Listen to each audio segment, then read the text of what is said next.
Well, let's bring in Mustafa, an assistant professor of Iran studies at Saqqara University's Middle East Institute. He's here with me in studio. So, Mustafa, we were listening there about these latest lines about NATO deploying a new Patriot missile battery to the Incirlik air base.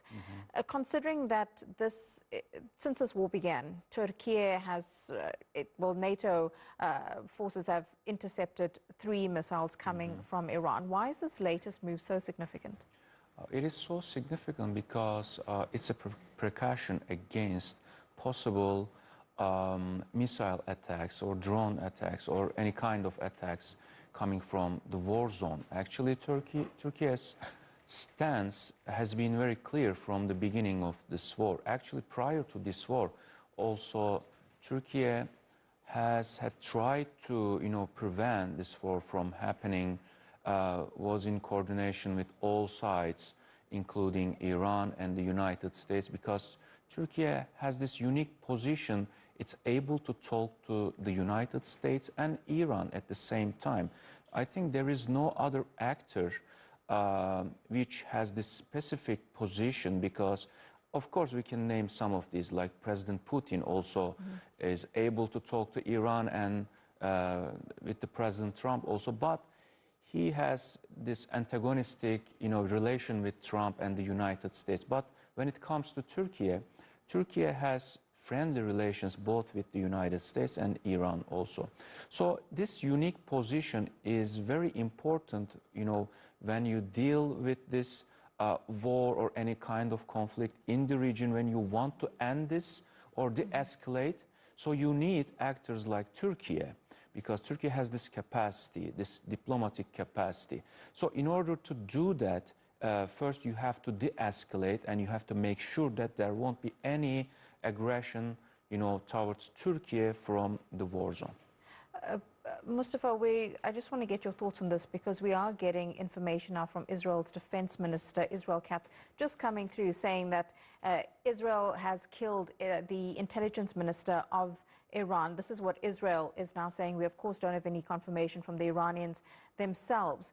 But this, of course, would be another high-profile leader in the country. What is Israel trying to do by assassinating the top leadership of Iran? So my view about this decapitation strikes is that they won't yield any meaningful result with regard to the outcome of this war, or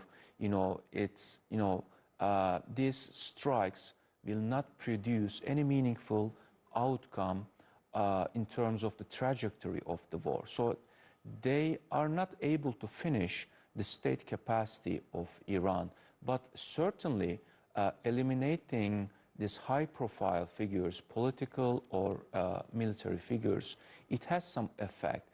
I think Israel has 2 reasons to do that strikes. One is certainly they are able to do so. So they have the capacity. So it's like operational opportunity. When the opportunity arises, they conduct these strikes. And at the same time, they want to sow seeds of suspicion within Iranian society, enforcing this perception that Iranian state has no capacity to protect its own high, profile leaders. So this is one reason. The second reason, I think, since Iran has been relying on the same narrow elite circle for about 5 decades. So when you eliminate one of these high-profile figures, you are certainly weakening the state capacity. I'm not talking about the systemic collapse. It's another thing. I don't believe that the regime will collapse, certainly, out of this, strikes. Yeah. But certainly, the regime is being weakened by these strikes. I think this is the second reason why Israel is conducting this. And finally, you mentioned there that Israel is also trying to tell the people in Iran that, well, your country cannot protect its leaders, but the fact that they have killed the supreme leader, Ali Larijani, Soleimani, now apparently, according to Israel, the intelligence minister, kind of proves, well, they do seem to have the capacity to take out these top leaders. Yeah, I think the system is designed to absorb that withstand with such strikes.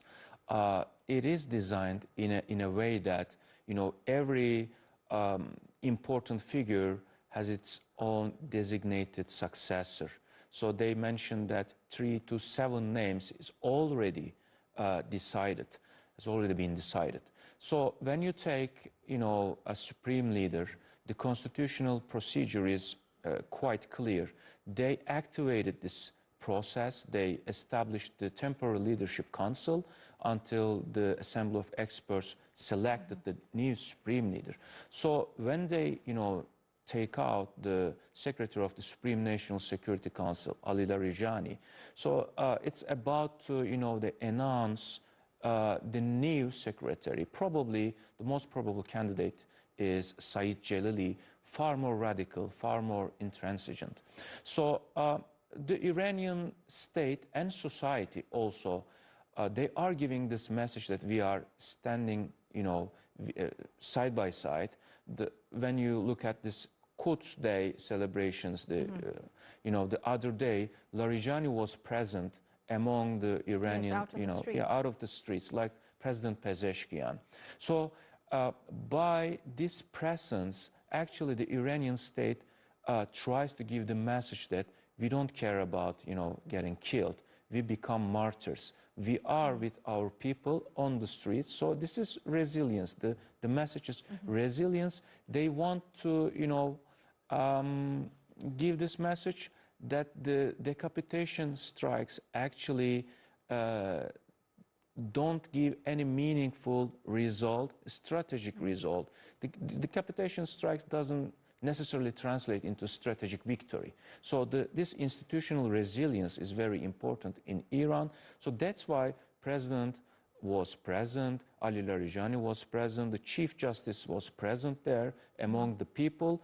So they tried to show that this is not a security weakness, this is not an intelligence weakness. We choose to be martyrs. So like the supreme leader was at his home when he was, killed. It was his own choice.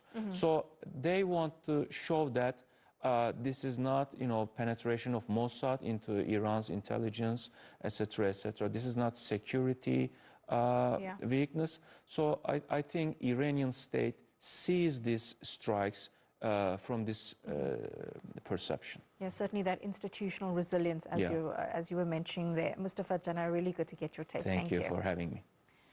Now, the